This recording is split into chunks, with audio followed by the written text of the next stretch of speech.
Ya, Assalamualaikum warahmatullahi wabarakatuh. Selamat pagi semuanya. Untuk kelas 10 IPS 1 maupun 10 IPS 4, mohon maaf ya Naya, di hari Senin kemarin Ibu tidak bisa masuk kelas karena berbentrokan PTM dengan kelas 12. Kemudian juga nanti yang hari Jumat juga tidak bisa masuk kelas ya karena berbentrokan dengan mengajar Ibu di kelas 12 IPS 2 gitu ya. Untuk pekan ini, ekonomi Ibu kasihkan link pembelajarannya lewat pembelajaran YouTube. Kemudian kalian dalam pekan ini dan pekan depan, silakan kalian kerjakan UKBM-nya. Ketika ada pertanyaan, boleh dijapri ke Ibu ataupun lewat grup WA, grup ekonomi. Ya. Kemudian juga untuk nanti onsite ataupun kalian belajar offline di sekolah, Ibu akan memperkuat lagi materi mengenai UKBM keempat. Ya. Oke, KBM keempat ini kalian akan belajar bagaimana keseimbangan dan struktur pasar terjadi. Apa sih yang kalian harus kuasai dalam kompetensinya ya? Oke, sebentar Ibu klik dulu.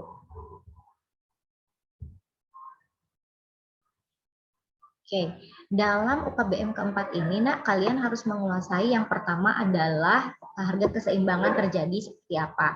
Kemudian yang kedua adalah kalian harus mengetahui bagaimana struktur pasar. Berarti nanti konsepnya kalian belajar mengenai permintaan, penawaran, kemudian harga keseimbangan, kemudian macam-macam pasar berdasarkan strukturnya, ya. Nah, ini adalah peta konsepnya yang akan kalian pelajari di UKBM keempat. Ya, yang pertama tentu dari segi pengertian ya, pengertian permintaan maupun penawaran, kemudian faktor yang mempengaruhi fungsi dan hukum dan secara kurva. Kemudian dari situ kita akan belajar mengenai keseimbangan pasar. Kemudian tambahannya sebenarnya elastisitas harga ya. Ada elastisitas harga permintaan maupun harga penawaran. Kemudian dari situ kita akan belajar bagaimana macam-macam pasar berdasarkan dari strukturnya ya. Itu.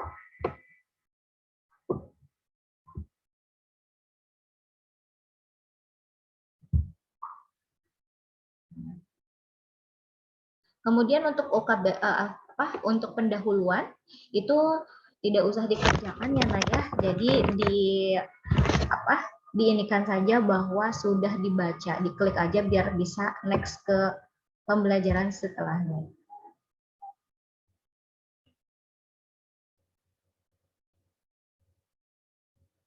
Nah, kita yang pertama adalah mengenai apa sih itu permintaan maupun penawaran ya.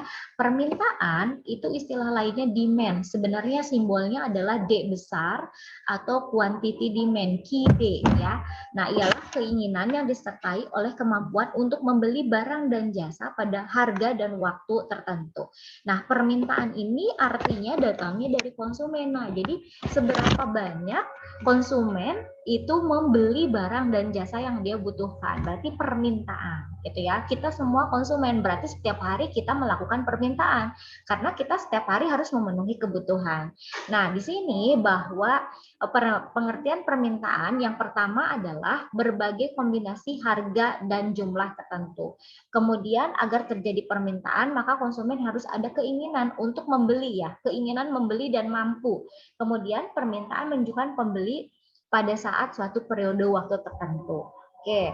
Sementara kalau misalnya supply, nah kalau tadi permintaan datangnya dari segi konsumen, tapi kalau penawaran itu datangnya dari segi produsen, di mana produsen menawarkan barang dan jasa pada masyarakat pada tingkat harga dan waktu tertentu, ya.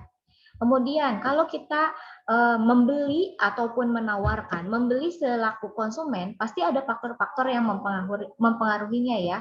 Yang pertama adalah harga barang bersangkutan.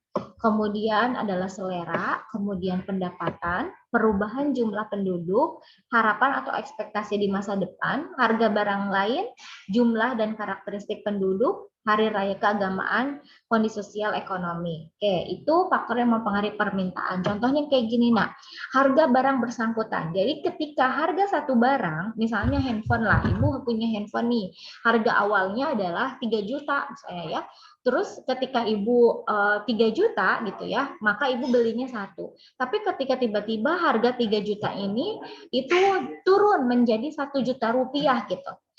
dari 3 juta menjadi 1 juta rupiah dan tidak mengurangi kualitas dari produk ini. Berarti ketika harga turun, permintaan yang ibu beli itu jadi lebih banyak. Artinya ketika harga naik, permintaan turun. Ketika harga turun, permintaan itu naik, ya. Kemudian selera masyarakat. Ketika masyarakat punya selera yang sama dalam kondisi produk yang sama, maka produk itu pasti permintaannya meningkat. Contohnya ketika BTS McD gitu, series McD, itu kan pasti banyak yang membludak yang membeli karena selera masyarakatnya pada ke situ semua. Kemudian pendapatan. Pendapatan itu semakin tinggi pendapatan, maka permintaannya pun semakin tinggi. Ketika pendapatan kita semakin rendah, ya justru berarti kan kemampuan kita untuk membeli barang juga semakin rendah, ya. Kemudian harapan atau ekspektasi yang akan datang. Misalnya kita tahu, wah ini kita berekspektasi nih bulan depan kayaknya COVID naik nih, maka pasti kita pada bulan ini pasti membeli yang namanya perlengkapan, misalnya masker, hand sanitizer itu jadi lebih banyak, gitu ya. Itu harapan ekspektasi di masa depan. Kemudian harga barang lain. Harga barang lain itu contohnya adalah substitusi atau komplementer. Jadi gini, setiap kedua hubungan barang itu punya sifat saling menggantikan atau saling melengkapi. Misalnya ibu handphone dengan yang namanya case, ya. Handphone dengan case itu kan satu paket. Ini sifatnya adalah komplement atau saling melengkapi, komplementer, ya. Tapi kalau misalnya handphone dengan misalnya MacBook atau misalnya handphone dengan pengganti handphone itu handphone dengan laptop misalnya. Nah, ketika pengerjaan sesuatu kalau tidak ibu kerjakan di laptop ya berarti kerjakan di handphone gitu ya. Berarti antara handphone dengan laptop sifatnya saling menggantikan, disebutnya substitusi. Itu ya. Jumlah penduduk juga sama, karakter dari penduduk juga sama, mempengaruhi dari permintaan. Itu faktor-faktor yang mempengaruhi permintaan. Nah, sekarang faktor yang mempengaruhi penawaran. Ingat, penawaran itu datangnya dari produsen. Jadi bagaimana produsen menawarkan barang dari pabriknya dia, dari perusahaan dia kepada masyarakat. Ada faktor yang mempengaruhinya, ada jelas ya. Yang pertama adalah harga barang dan jasa, atau di istilahnya ini harga pasar. Misalnya ibu produsen kerudung nih, ibu harus tahu dong kerudung itu pasarannya berapa sih kisarannya. Oh, kisarannya sekitar 25.000 sampai 50.000 dengan kualitas yang B, yang bentuknya seperti ini gitu yang ibu pakai. Nah, ketika lihat harga pasar itu juga mempengaruhinya. Ketika harga pasar kerudung yang segi 4 lagi naik nih, berarti ibu akan memperbanyak penawaran karena kan tujuan dari produsen itu akan mencari laba begitu. Jadi ketika harga naik pasti penawaran pun ikut naik, kan momentum gitu ya. Momentum mengambil keuntungan yang banyak. Kemudian teknologi, semakin banyak kita menggunakan teknologi, berarti semakin banyak juga produksi yang kita dapatkan setiap harinya. Itu misalnya ya, ketika ibu membuatkan ini kerudung ibu ada coraknya ya. Ketika corak ini ditulis atau di ini sendiri gitu, kalau batik maya di batik tulis sendiri itu kan akan lama produksinya. Mungkin satu minggu baru satu kerudung gitu yang ada. Tapi ketika ibu menggunakan teknologi, menggunakan mesin, berarti satu hari bisa sampai berapa pieces kerudung yang ibu bisa hasilkan. Jadi semakin tinggi teknologi, semakin juga banyak penawaran yang kita keluarkan ke masyarakat. Kemudian biaya produksi ya, biaya produksi semakin kita kan kalau kita membuat barang ataupun kita menghasilkan jasa, itu pasti ada biaya produksinya ya. Nah, ketika biaya produksinya semakin mahal, penawaran semakin kecil. Ketika biaya produksinya semakin kecil, penawaran semakin banyak. Karena kan tergantung kepada pembuatan biayanya, pembuatan produknya ya. Kemudian peningkatan jumlah produsen atau istilahnya pesaing. Jadi ketika kita melihat semakin banyak pesaing, berarti kita harus banyak melakukan strategi promosi, maka kita juga harus melakukan strategi dalam melakukan penawaran. Nah, kemudian persediaan sarana produksi, peristiwa alam misalnya, tiba-tiba ada pandemi, tiba-tiba ada banjir, tentu penawaran pun kita juga semakin akan berubah mengikuti apa yang terjadi di lingkungan sekitar. Misalnya ketika pandemi tiba-tiba banyak sekali produsen masker, banyak sekali produsen hand sanitizer yang baru-baru gitu, yang dulunya sebelumnya tidak berjualan masker atau hand sanitizer. Jadi tergantung kepada kondisi alam. Nah, itu kemudian harapan atau ekspektasi produsen di masa depan juga mempengaruhi, ya. Nah, itu adalah faktor yang mempengaruhi permintaan dan penawaran. Jadi, intinya permintaan datangnya dari konsumen, penawaran datangnya dari produsen, ya. Kemudian, nah karena di sini adalah babnya lengkap, bab lengkap itu maksudnya ada teori, ada kurva, dan ada menghitung. Maka kita masuk sekarang ke perhitungan. Bagaimana fungsi matematis dari permintaan maupun penawaran. Nah, fungsinya adalah ini, kalau fungsi dari permintaan itu QD, quantity demand, adalah jumlah barang yang diminta sama dengan A adalah konstanta, kemudian B adalah koefisien, dan P adalah price atau harga. Apa sih tandanya gitu ya, yang menjadi fokus tandanya di permintaan? Yaitu depan daripada koefisien, depan daripada B itu selalu negatif. Berarti itu adalah permintaan. Kenapa Bu bisa negatif gitu ya? Cirinya itu karena hukum dari permintaan itu berbanding terbalik atau negatif. Maknanya ketika harga naik, permintaan turun. Ketika harga turun, permintaan naik. Nah, dikatakan negatif mau di bab manapun di ekonomi itu berarti berlawanan arah. Nah, bukan negatif nilainya negatif min 20, min 50, bukan. Tapi maknanya adalah negatif itu berlawanan. Jadi ketika harga naik kan permintaan turun. Ketika harga turun, permintaan naik. Ya, itu kan berlawanan ya, nak. Makanya depan daripada koefisien matematisnya selalu negatif. Itu ya. Terus bagaimana penawaran? Apa ciri dari penawaran? Nah, penawaran dia punya hubungan yang positif. Karena apa? Karena hukumnya adalah positif atau searah. Searah itu berarti yang satu naik, yang lainnya naik, yang satu turun, yang lainnya turun. Jadi ketika harga naik ya, penawaran ikut naik. Ketika harga turun, penawaran ikut turun. Berarti QS sama dengan A plus BP ya. QS adalah jumlah barang yang ditawarkan, A adalah konstanta, B adalah koefisien, dan P adalah harga atau price.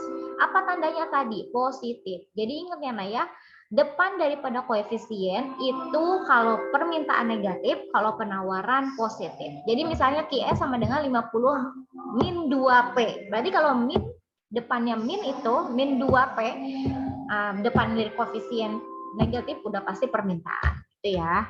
Oke, kalau gimana Bu kalau misalnya tidak terbentuk yang namanya fungsi matematis di awal gitu ya, tidak seperti tadi QS sama dengan 50 min 2P, tapi misalnya diketahuinya ketika harga 5.000 permintaan 50, ketika harga 3.000 permintaan 100. Nah, bagaimana mencari fungsi matematis? Maka kalian gunakanlah fungsi gradien dalam matematika. Jadi pakainya ini, P min P1 dibagi P2 min P1 sama dengan Q min Q1 dibagi Q2 min Q1. Nah, ini adalah rumus gradien. Sehingga nanti jadi P sama dengan ya, atau Q sama dengan. Tuh, jadi seperti ini. Nah, itu ketika kita nggak dapat ini. Tapi kalau misalnya kita tiba-tiba udah dapat, udah dihitungkan nih posisinya QD sama dengan 25 min 0,5 P, maka nggak usah lagi proyeksi P1, P2, nggak usah seperti itu ya. Nah, hukum permintaan penawaran sudah Ibu katakan tadi ya, Naya. Ingat, hukum permintaan itu adalah negatif. Ketika harga naik, permintaan turun. Ketika harga turun, permintaan naik. Tapi ketika penawaran itu hubungannya positif atau searah. Ketika harga naik, penawaran naik. Ketika harga turun, penawaran ikut turun. Karena tujuan daripada produsen adalah pasti ingin mencari laba gitu ya. Itu untuk pertemuan pertama. Nah, untuk lembar kerjanya, ini kan ada 3 soal ya, Nak. Jelaskan 4 faktor yang mempengaruhi permintaan, 4 faktor yang mempengaruhi penawaran, kemudian ini, jika diketahui harga barang A mula-mula. Oke, lembar kerja 1, ini silahkan kalian kerjakan nomor 3 saja, yang hitungnya saja. Nomor 1 dan nomor 2 itu sudah jelas kan ada ya di materi tadi. Nah, jadi kalian kerjakan nomor 3 saja untuk LK pertama. Oke. Oke, kemudian untuk yang kedua, kita belajar mengenai bagaimana kurva permintaan dan kurva penawaran. Sebenarnya tidak terlepas dari hukum tadi, nah. Ingat bahwa hukum permintaan itu hubungannya negatif, maka slope atau kemiringan dari kurva ngikut juga, nah, negatif. Yang mana kurvanya? Yang ini, ya. Nah, yang ini. Lihat, nah, negatif. Ini tuh, nah, konsepnya negatif. Kalau dia searah, positif itu naik. Kalau dia turun dari kiri ke kanan bawah, itu negatif. Kenapa? Karena ketika misalnya harganya $3, maka yang dibeli 0. Ketika harganya $2,5, yang dibeli adalah 2 pieces gitu. Ketika harganya jadi $1, maka menjadi 8 pieces. Artinya semakin turun harga, semakin banyak kuantitas yang dibeli, ya. Semakin naik harga, semakin sedikit yang dibeli. Maka ini sesuai dengan hukum permintaan. Jadi ingat, slope-nya negatif, kemiringannya negatif, ya. Terus kalau penawaran gimana? Ingat, penawaran itu hubungannya positif. Berarti itu ngaruh juga ke kurva. Kurvanya juga positif atau searah. Buktinya, ketika harga pasarnya $1, yang ditawarkan 2. Ketika harganya $3, yang ditawarkan adalah menjadi 5. Nah, itu. Jadi ingat ya, kemiringan positif itu seperti ini, kemiringan negatif itu, kemiringan positif, sorry. Kemiringan negatif seperti ini, kemiringan positif itu yang naik ke atas, gitu ya. Nah, itu. Nah, kurva di sini, nah, sebenarnya kurva yang di sini nih, yang di sini itu dapat bergerak dan dapat bergeser. Ya, apa sih makna bergerak dan bergeser dalam kurva, ya? Kalau bergerak nih, Ibu, ya, Ibu menerangkan, terus Ibu masih dalam satu kursi, di kursi aja kan, di yang sama, tapi kepala Ibu, tangan Ibu nggak diem kan, itu namanya bergerak. Tapi Ibu masih dalam posisi duduk di kursi yang sama. Tapi kalau bergeser, artinya Ibu pindah kursi. Nah, mau pindah kursi ke kanan, mau itu pindah kursi ke kiri. Artinya ini bergeser. Begitupun dengan kurva. Apa itu kurva bergerak? Nih, kurva bergerak adalah, ini kan ada titik-titik-titik, tapi masih dalam satu garis, ya. Nah, ini bergerak. Misalnya titik yang pertama adalah $2,5 ke 2, itu titik pertama. Titik kedua ternyata harganya turun, misalnya dari $1 menjadi $8. Ini titik kedua. Nah, titik pertama dan titik kedua masih dalam garis yang sama, berarti itu bergerak. Faktor apa yang menggerakkan kurva? Cuman satu, yaitu price of ice cream, ya. Berarti harga barang itu sendiri. Begitu. Selain daripada harga, kan tadi faktor permintaan tuh banyak, ya. Nah, ada harga, ada pendapatan, ada selera, ada jumlah penduduk, ada ekspektasi di masa depan, ada harga barang lain. Nah, itu semuanya menggeser dari kurva. Karena yang menggerakkan adalah harga. Begitupun dengan penawaran. Penawaran dapat bergerak dan dapat bergeser. Bergerak adalah dia pindah titik tapi masih dalam satu garis. Faktor apa? Sama, faktor harga. Selain dari faktor harga, dia menggeserkan kurva, gitu ya.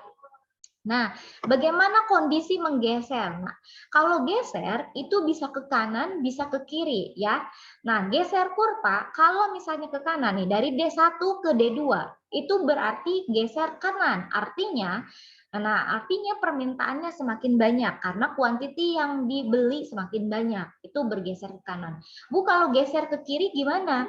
Geser ke kiri artinya kuantitas permintaannya semakin sedikit. Berarti dari D2 kembali ke D1, itu geser kiri, ya.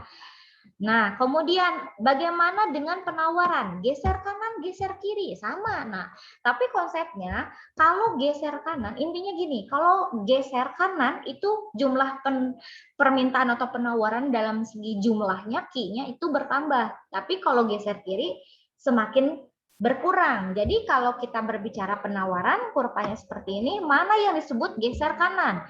Geser kanan, ingat ini Q karena jumlah. Berarti dari S1, dari supply 1 ke supply 2 gesernya.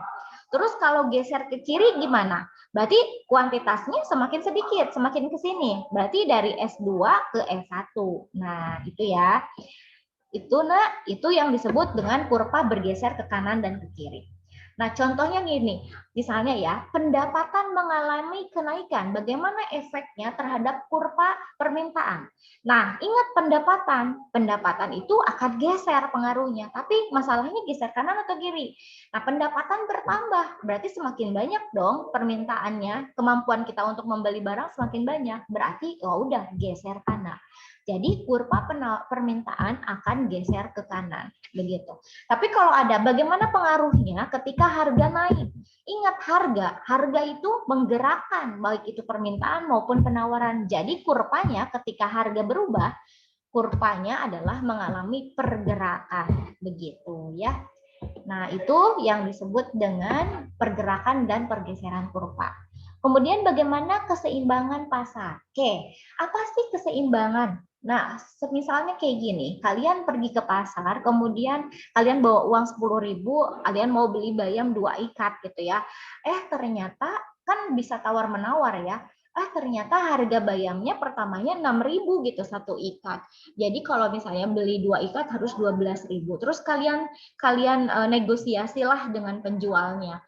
Kemudian disepakati, oh ternyata bolehlah turun gitu. Kalau mau beli 2, ya kata penjualnya, kalau mau beli 2 boleh udah jadi 10.000, jadi satunya adalah 5.000. Akhirnya kalian sepakat dong selaku konsumen, ya udah deh beli 2 jadi 10.000. Nah, kesepakatan keseimbangan pasar itulah yang disebut dengan equilibrium price gitu ya.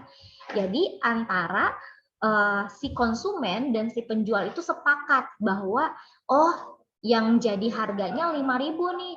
Kemudian yang jadi jumlah yang disepakatinya adalah 2 ikat bayam tersebut gitu ya.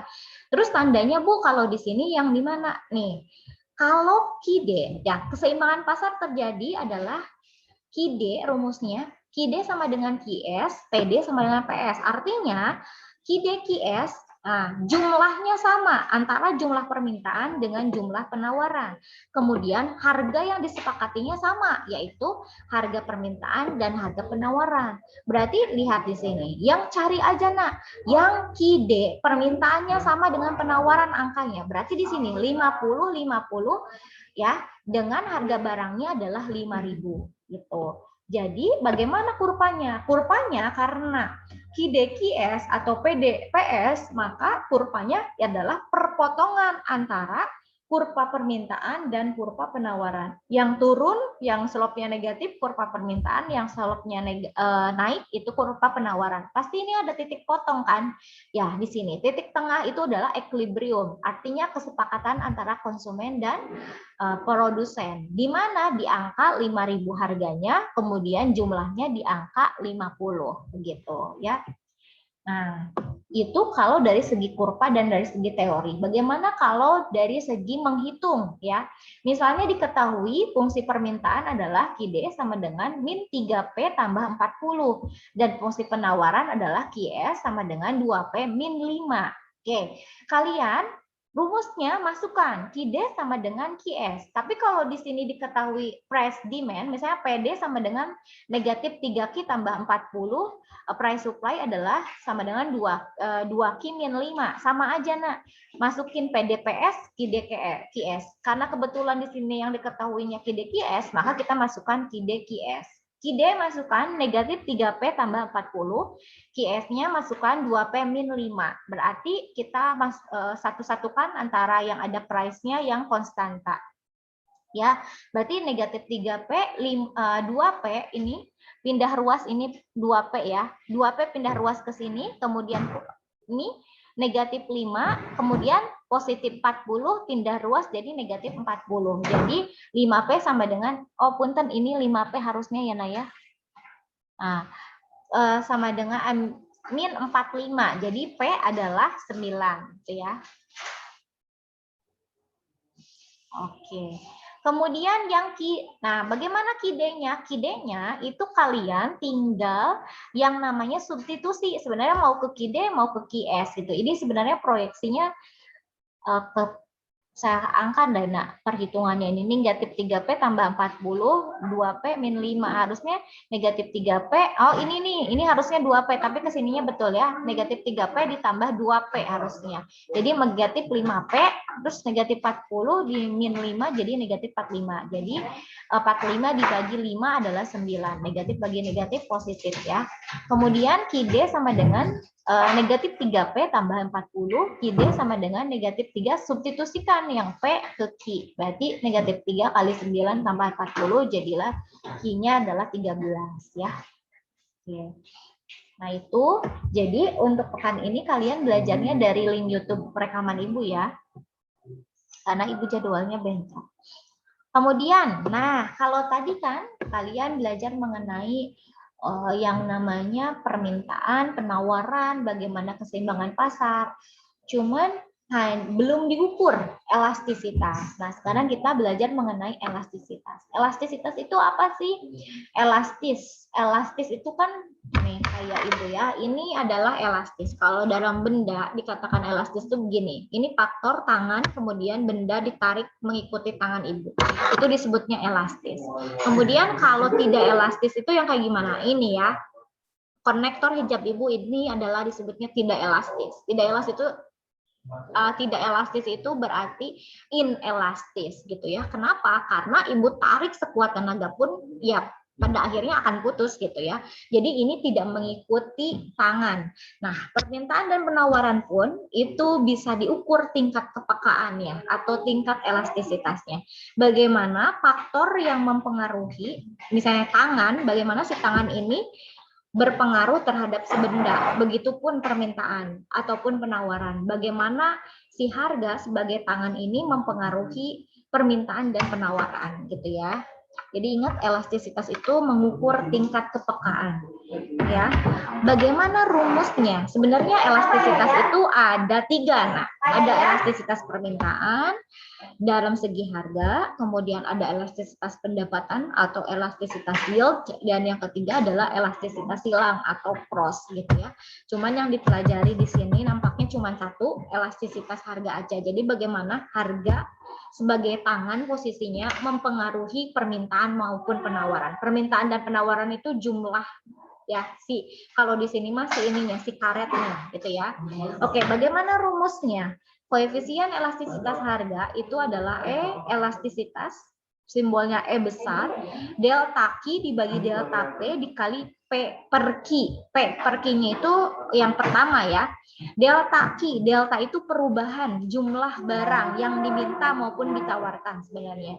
Berarti delta Q itu berarti Q2 kurangi Q1 kalau ada 2 data ya. Kalau delta P berarti P2 dikurangi P1, selisihnya. Dikali P1-nya P awal, harga awal, Q1-nya adalah kuantitas awal. Kemudian setelah kalian hitung pasti ada hasilnya. Misalnya hasilnya 2, minus 2, misalnya seperti itu ya. Atau hasilnya 0, hasilnya 1. Nah, itu kita masukkan. Apa sih makna dari hasil ngitungnya? Berarti masuk ke kategori hasil ya.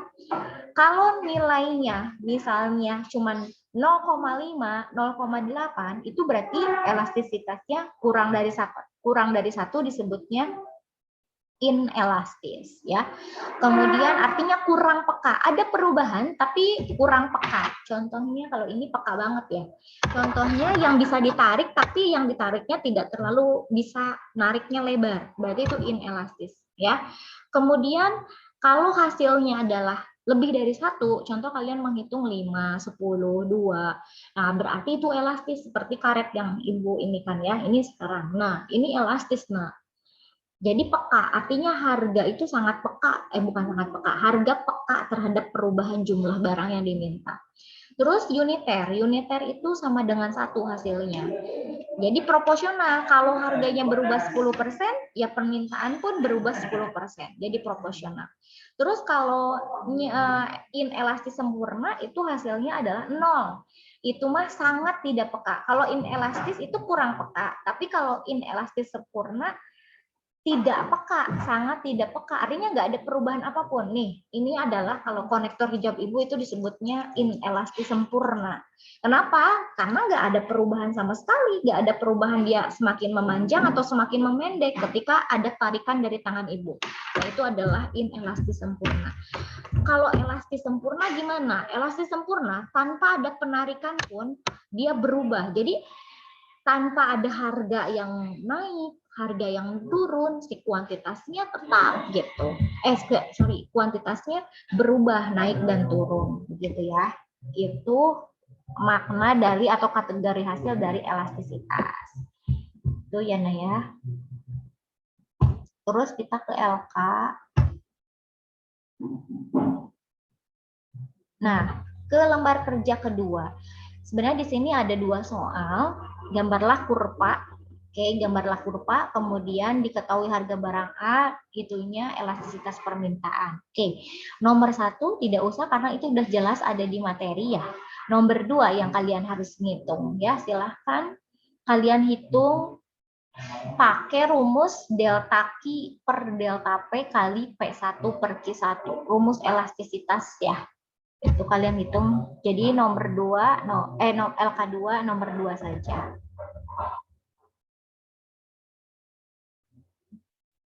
Nah, setelah kalian tadi mengetahui bagaimana permintaan, penawaran, elastisitas terbentuk, maka sekarang kita masuk ke struktur pasar ya.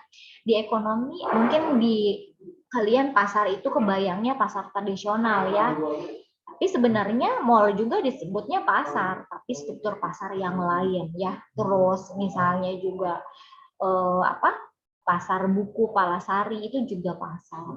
Kemudian online Shopee itu juga pasar disebutnya, hanya pasarnya jenisnya berbeda ya. Jadi pasar itu sebenarnya adalah tempat pertemuan antara permintaan dan penawaran. Kenapa seperti itu? Karena sekarang kan waktu online pun kita tidak bertemu secara langsung, tapi transaksi sudah terjadi ya. Nah itu juga sudah masuk kategori pasar.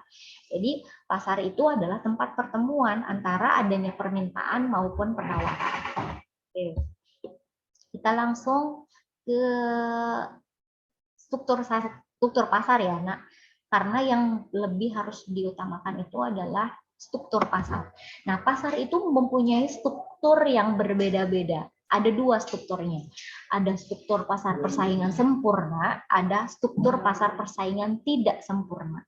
Nah, kita belajar dulu pasar persaingan sempurna. Ya, dikatakan judulnya persaingan sempurna, artinya antar penjual itu bersaing secara kuat, bersaing secara sempurna. Disebabkan karena apa persaingannya sebegitu sempurna gitu ya. Yang pertama adalah karena produknya. Produk yang dijual itu sama persis atau istilahnya homogen antar penjual. Misal, ibu punya masker ya, maskernya bentuknya seperti ini, warna pink, kemudian ada corak dan KF94 ya. Nah, jadi Nak, semua penjual kalau di pasar persaingan sempurna menjual produk yang sama persis, kebayang atau Nak, dari dua, dan penjualnya banyak lagi, pembelinya banyak, penjualnya banyak, dan yang dijual sama persis, yang kayak gini nggak ada beda. Misalnya yang satu ada warna hitam, ada warna pink, ada warna putih, enggak, semuanya sama seperti ini, plek ketiplek 100%, maka disebutnya homogen. Jadi kebayang banget kan ketika semua penjual menjual produk yang sama persis gitu. Karena si konsumen bisa milih mau yang mana nih, mau yang mana nih produsennya gitu, yang mau dibeli ya. Satu, itu produknya homogen. Terus yang kedua, banyak penjual, banyak pembeli. Karena produknya homogen, berarti price taker. Apa sih price taker? Setiap penjual dan pembeli tidak bisa menentukan harga. Harga terbentuk dengan sendirinya, disebutnya mekanisme pasar yang bergerak begitu. Jadi kita tidak bisa kalau nggak bisa dilabelin ini harganya 50.000 misalnya, ini harganya 10.000, nggak bisa seperti itu. Mekanisme pasar akan terbentuk dengan sendirinya. Jadi dengan sendirinya terbentuk bahwa harga masker ini adalah 10.000 begitu ya. Nah itu yang menyebabkannya ciri-cirinya itu. Terus Barrier to entry itu halangan untuk masuk itu tidak ada. Jadi pesaing baru boleh masuk ke dalam pasar gitu, kapanpun. Pesaing lama boleh berhenti dari pasar, mangga silahkan gitu. Informasi dan mobilitas faktor produksi itu sempurna gitu ya. Adakah contoh di Indonesia sebenarnya yang 100% bentuk struktur pasar seperti ini? Nggak ada, nak. Tapi kalau yang mendekati ada. Yang mendekati itu contohnya kalau kalian ke Pasar Bunga Wastu Kencana, kan dalam setiap kios itu dijualnya bunga ya. Ya, bunga semua. Tapi kenapa enggak 100% kata Ibu? Karena kan bunganya jenisnya beda-beda yang dijual di Wastu. Ya, ada bunga mawar, ada bunga lili ya. Itu beda-beda. Tapi ada juga misalnya ke Pasar Buku Palasari. Setiap kios yang dijualnya buku semua. Tapi tidak sempurna 100%. Kenapa? Karena jenis bukunya juga beda-beda kan. Nah, itu contohnya. Nah, itu pasar persaingan sempurna. Nah, sekarang pasar persaingan tidak sempurna. Berarti bersaingnya tidak sempurna. Karena ada apa nih? Karena biasanya ada aturan dari pemerintah, karena ada pesaing yang terbatas. Itu persaingan tidak sempurna. Apa sih contohnya? Apa sih jenis pasar persaingan tidak sempurna? Monopoli. Nah, monopoli itu adalah pasar yang terdiri hanya ada satu perusahaan, cirinya ya. Kemudian pembelinya banyak, barangnya sangat dibutuhkan oleh masyarakat. Gitu. Terus dia tidak usah melakukan promosi karena ya cuman dia doang sendiri yang ngejualnya gitu. Nggak ada pesaing sama sekali. Dan ada barrier to entry yang sangat kuat oleh pemerintah, dilindungi sama undang-undang bahwa dia boleh melakukan monopoli penguasaan. Contohnya apa? Contohnya PLN. Nah, PLN nggak ada lagi kan yang mengurus listrik, perusahaan manapun nggak ada kecuali PLN aja. Jadi PLN menguasai kelistrikan di Indonesia atau memonopoli kelistrikan di Indonesia. Jadi maupun berapapun misalnya tarif listrik, walaupun ada protes-protes, tapi tetap kita gunakan kan, tetap kita gunakan listriknya karena sentral banget bagi kehidupan kita, gitu ya. Itu pasar monopoli. Bagaimana dengan pasar oligopoli? Oligopoli tandanya adalah, Nina, Ibu kasih ciri khas khusus ya. Pasar oligopoli itu adalah lebih dari 2, tapi kurang dari 10 jumlah produsennya. Ya, lebih dari 2, kurang dari 10. Kemudian promosi atau marketing sangat harus dilakukan karena persaingannya ketat banget, nak. Cuma 4 orang, 2 orang, lebih dari 2 atau 4 orang. Contohnya apa di Indonesia? Ada, contohnya adalah transportasi online kan, ada Gojek, ada Grab, terus Shopee, sekarang Shopee Food ya. Nah, itu kan oligopoli. Nah, oligopoli ini pasti nanti jenisnya itu akan sama gitu. Cuman harganya juga akan ada sama, ada kesepakatan harga gitu. Itu pasar oligopoli. Terus pasar monopolistik. Pasar monopolistik sebenarnya pasar yang paling banyak di Indonesia ya. Pasar monopolistik itu di mana produknya heterogen, produk yang dijualnya itu beraneka ragam, banyak pembeli, banyak penjual, promosinya sangat diperlukan. Nah, pasar monopolistik ini paling banyak, contohnya ada mall, pasar tradisional. Nah, itu masuk kategori monopolistik. Nah, itu adalah struktur pasar ya. Coba kita ke LK berikutnya. Nah, dalam LK ini kalian ada 5 soal, tapi jelaskan perbedaan antara. Oke, nomor 1 aja yang dikerjakan, terus nomor 1 dan nomor 2 saja yang dikerjakan ya. Jadi yang lainnya tidak usah. Oke, nah itu nak untuk UKBM keempat ya. Jadi kalau misalnya kalian kan ibu ini record, kemudian ibu kirimin ke YouTube, terus ibu kirimin linknya ke grup kalian. Jadi kalau misalnya ketika ada apa-apa, misalnya mau mempelajari lagi, itu boleh kalian klik lagi ya. Klik lagi. Kenapa di YouTube? Karena kalau di kalian di WA grup kan terbatas ya waktunya, dan yang dijelaskan lumayan cukup banyak ya tadi. Jadi boleh kalian suatu saat kalau mau mengerjakan UKBM ini, dan apa aja nih UKBM kan ibu tadi tidak semua UKBM ya yang tidak semua LK yang dikerjakan, ada nomor-nomor tertentu aja. Kalau lupa silahkan buka lagi si YouTube ini ya. Oke, semua mudah-mudahan paham. Nanti ketika kita ketika kita offline ya, ketika kita ketemu langsung ya, Ibu akan memperkuat lagi terutama untuk ngitung elastisitas, bagaimana kurva bergerak dan bergeser, itu Ibu akan kuatkan lagi di sekolah gitu. Jadi untuk pekan ini, pekan depan silahkan kalian gunakan link media YouTube ini ya, link pembelajaran ini. Terus kalian kerjakan LK-nya sesuai dengan tadi yang Ibu instruksikan. Oke semuanya. Assalamualaikum warahmatullahi wabarakatuh.